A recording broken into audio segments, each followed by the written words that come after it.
So the relationship from my last video didn't last. I may have been a bit too impulsive on that one. We rushed into things too quickly before a solid foundation was formed. And it's clear to me now, even more than ever, that attraction and so-called chemistry isn't enough, especially with where I'm at right now in my life on this spiritual journey. I mean, I'm questioning the reality of the universe.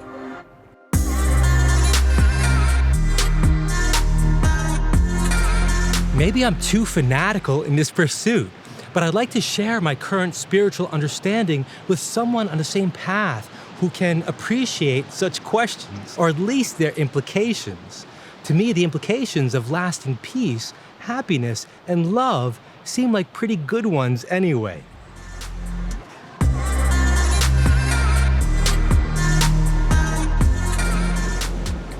Speaking of fanatical, I just came across this guy called Michael James. He's extremely devout to the teachings of Ramana Maharshi and adheres to a dogmatic view that nothing else really exists outside of our perceptions. He was talking with my favorite, Bernardo Kastrup, and a heated debate ensued about halfway through when Bernardo asked Michael if he believes there was a universe before life arose around 3.8 billion years ago.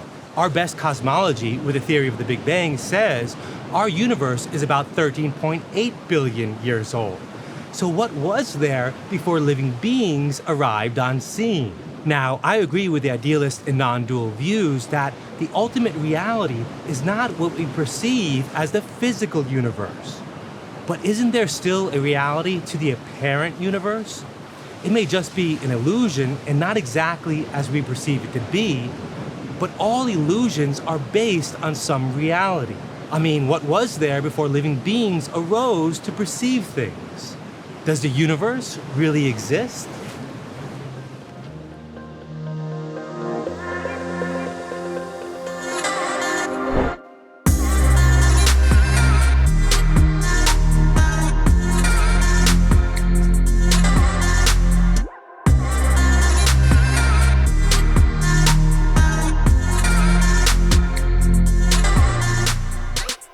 To question what exists outside of us beyond our own perception of things is important because it prevents solipsism, or the view that all I can know is that I exist as a conscious being, and that everyone and anything else may not really exist outside of my own mind.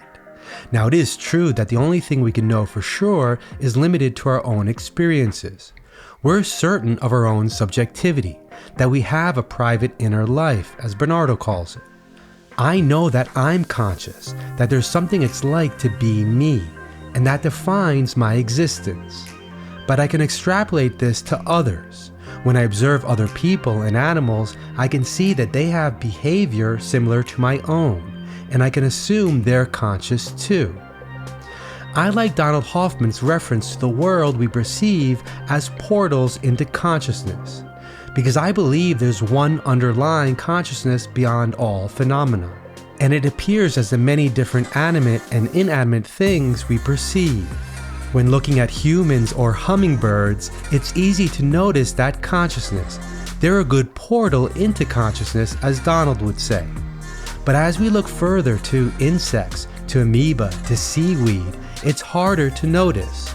When we look at a rock, our perceptual apparatus gives up. We just don't notice the underlying consciousness there. It doesn't seem like there's anything it's like to be that single rock in and of itself. But what about all rocks that form an erupting volcano? What about all the moving planets, galaxies that were formed, stars that go supernova, black holes, quasars?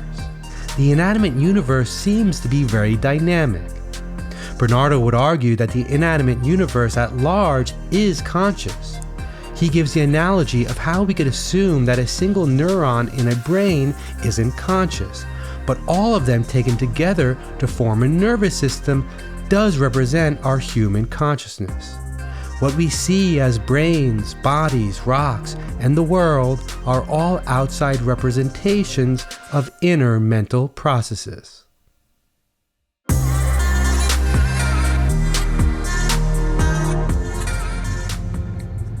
From the Advaita Vedanta point of view, the non-dual philosophy, there's a single, indivisible, unlimited reality, Brahman. And this world around us, everything we experience, with all of its multiplicity and diversity, is just an apparent manifestation of that reality. So technically, even we as human beings aren't conscious. Only that single ultimate consciousness is conscious.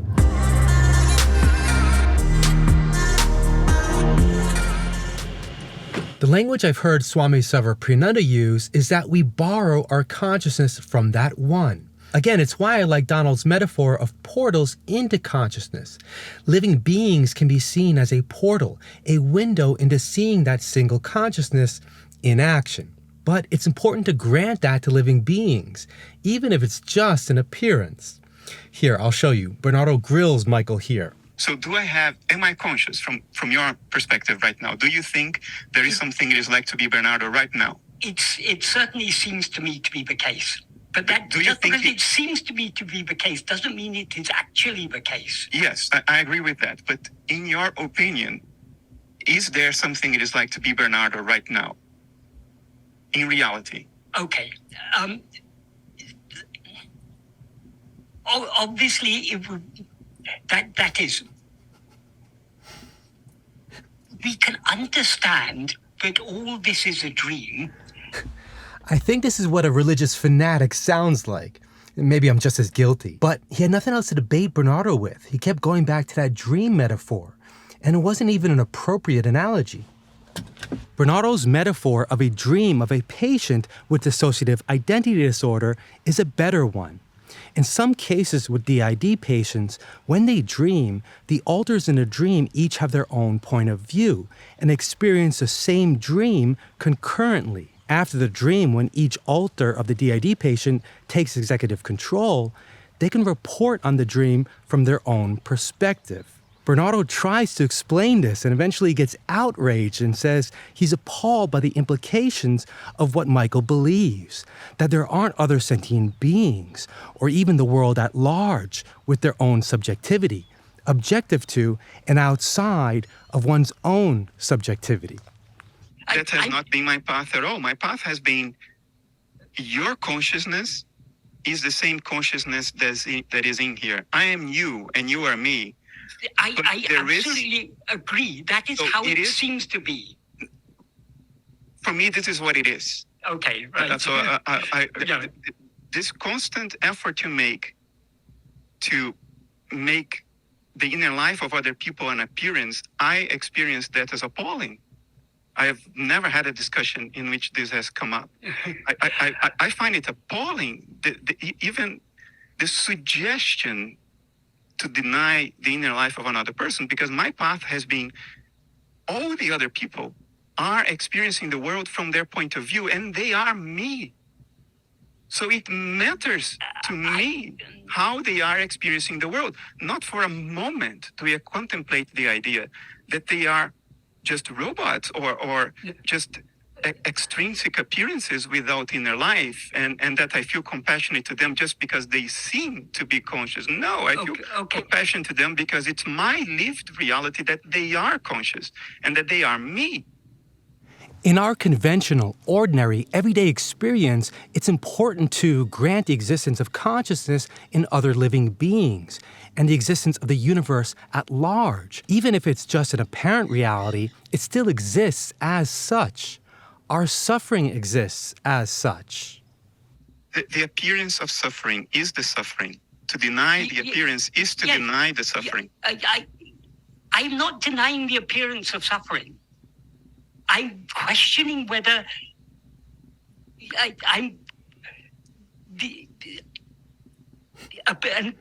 Here, Bernardo attacks Michael for what he seems to think is insensitive spiritual bypassing. And he says, I find the kind of spiritual abstraction you're suggesting tremendously dangerous. But going back to our original question, if we take the Advaita point of view that this world is false, it's not what it seems to be, it's an illusion, does it really exist at some level? If it just apparently exists, did it apparently exist before living beings were around to perceive it?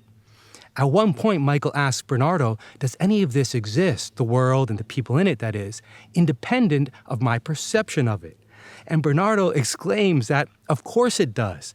They wouldn't be sharing a conversation through technology with a common language that other people can publicly witness if there wasn't an independent reality. As Bernardo says, it doesn't exist in the form we perceive it to be, but it must certainly exist in some form independent of our perceptions. Now, I like the non-dual philosophy, so it made me wonder what the official Advaita stance is on this. Swami Sarvapriyananda answers it here in this video. According to the Vedanta texts, there is a world outside of living beings. It's Brahman plus Maya, the sum total of all the causal bodies. And the universe at large has a mind of its own, the sum total of all the subtle bodies, or Hiranyagarbha, or the cosmic mind. And it has a body of its own, the sum total of all of the gross bodies, Virat, or the world we perceive. Now, I won't explain all that jargon, and Swami Sarvapriyananda does it much better than I could anyway, so you can watch his video. A combination of Swami's and Bernardo's explanations satisfies me at least. All these explanations may ultimately miss the mark anyway, and all may just partially get us closer to the truth. We are, after all, talking about an ultimate truth that may always be incomprehensible conceptually and indescribable in language. But even if what we perceive is an illusion, it does help to visualize what may really be going on. In the end, if consciousness is all there is, the ultimate reality, or God, then the minds of living beings can be said to be the expression of the mind of God, and the physical world we perceive as the body of God. I like that metaphor. Like and comment if this resonated with you, and subscribe below to follow me on my journey. See you next time.